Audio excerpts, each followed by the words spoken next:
dying. We don't know what's going on in their lives. And of course it will affect performance at work. Empathy is being concerned about the human being, not just their output. And we have to practice empathy. And one of the groups that we are pretty bad at practicing empathy with is our young millennials. So let me show you what empathy looks like. Listening to understand, trying to understand someone's point of view and disposition. At 100% of the talks that I give or the meetings that I have, invariably, someone will raise their hand and ask about the millennial problem. Apparently, this young generation is unleadable. Apparently, they have confounded every single company in every single industry.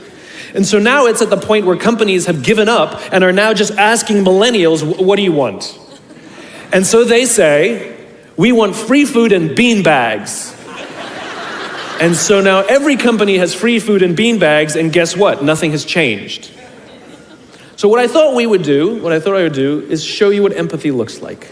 How do we practice empathy with someone we don't understand? How do we practice empathy with an organization or a group that we're struggling with, right? So we have to understand that it breaks down to 4 things.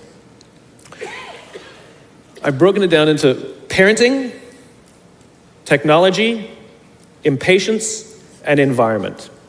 Let's talk about parenting first. Too many millennials have grown up subject to what has been described as a failed parenting strategy. Too many of them were told as they were growing up that they were special, that they can have whatever they want just because they want it.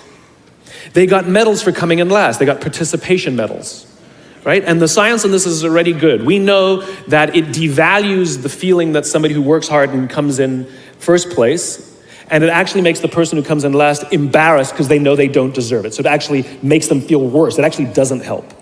There are a lot of kids who got into honors classes, not because they deserved it, but because their parents complained. And they got A's not because they earned them, but because the teachers didn't want to deal with the parents, right? Then those kids graduate and they start a job. And in an instant, they find out that they're not special, that you don't get anything just because you want it. You get nothing for coming in last, and your parents cannot help you get a promotion.